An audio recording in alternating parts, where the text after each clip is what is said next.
Hey, good to see you all. Nice to be here. I'm talking on behalf of Emily and Lars, who is somewhere in space right now. We have done a recent work, which we are in the middle of. So it will be a bit of a work in progress that I will present for you still, but we are soon to be submitting this to the special issue that we will have on environmental communication. And now we move to the practice of dialogue, which is a part of the MISTRA program. It is about dialogues which are invited by public authorities, agencies, municipalities, actors within the public sector invite other actors to have dialogue on sustainability issues. And then enters the facilitator. I think we know about the facilitator, a practitioner who is charged with structuring communication. Practitioner is supposed to be leveling power asymmetries, I think, is the main conception of the facilitator, trying to get marginalized groups included and helping people to participate on equal terms. But at the same time, this practitioner is also in authority. We'll have to be in authority because we will need authority as facilitators in order to structure communication. Make many choices about the design of the conversation, also make many choices about the structuring in the movement, who will have the word, who can talk, who cannot talk. So it is a practitioner who will need authority. And it is this paradox that we are looking into in this paper. And the problem we are addressing is, maybe I'm in the way here, but I cannot be anywhere else. I guess I will have to be here. So we address a problem in the ideas about facilitation that we mainly pay attention, I think, in the literature and handbooks for facilitators. The main attention is on how to make these processes equal and have everybody participate on equal terms. And then what is then the space for this facilitator supposed to structure? That's the problem. What is the space? And what we did, mainly Emily and Lars actually did participant observations of an interesting process within Swedish forestry, where there was an invited process by one of the agencies, invited a group of stakeholders, both from the industry, but also from the NU and native protection interests, having a process to develop a common policy, I can say.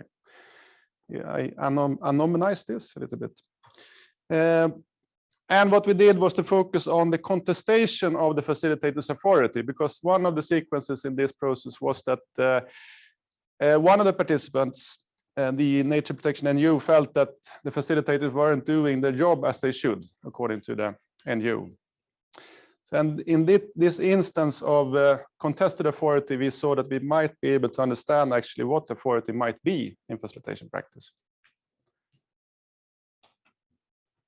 So what happened was that this nature protection NGO thought that the agency should balance. They used that metaphor of balance. So they wanted to have the agency to be more supportive of the nature protection interest, and they wanted the agency to design the process more actively in order to make sure that the process was balanced. And what they actually meant with balance wasn't entirely clear, but that was the metaphor that they used. It never became entirely clear what balancing meant, but it was a key metaphor in this sequence. And then the facilitators responded by saying, welcoming this challenge and saying that, yes, good that you mentioned that you have your critique of the way that we are acting as facilitators here. It's good that we can have a conversation on this. So they invited this challenge to some extent. But then again, they also felt, and they expressed, the facilitators, that actually we are in authority. We have invited you here. We are the ones that structure this process.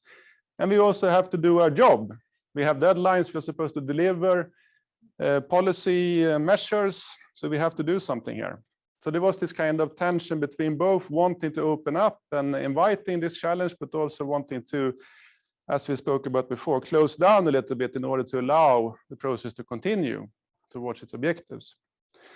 And here I think we saw this kind of characteristics of the facilitation practice and authority in this practice. That's this kind of movement between authority and dialogue. And normally, I think the mainstream conception of authority is very much in opposition to dialogue. And that is, I think, what we can problematize by this finding, that actually there's a link between authority and dialogue.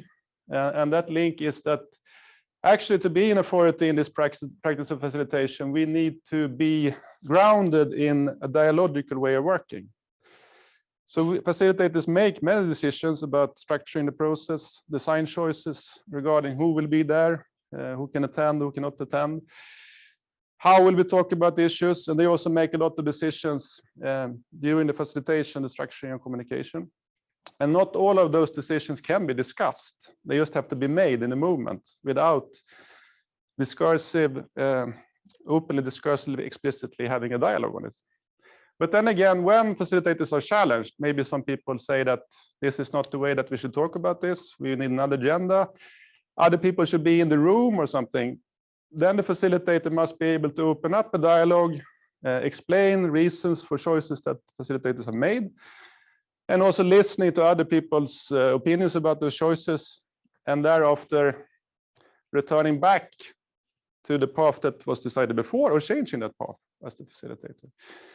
So, and in the best of instances, we can see that the link is actually that dialogue might reinforce and might make it more accepted that the facilitators are in authority, because then we can have this kind of conversation and then we trust the facilitator again.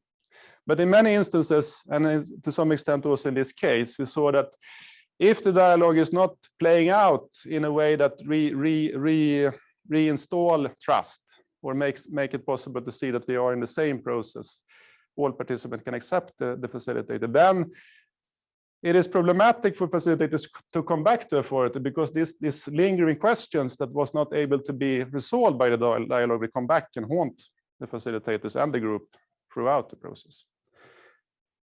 So what is authority in facilitation practice? It is this kind of movement between dialogue and authority for facilitators.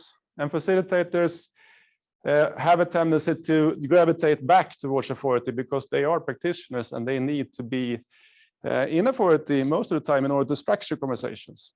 But then again, must also be attentive to open up dialogue. So I guess that's the art of facilitation.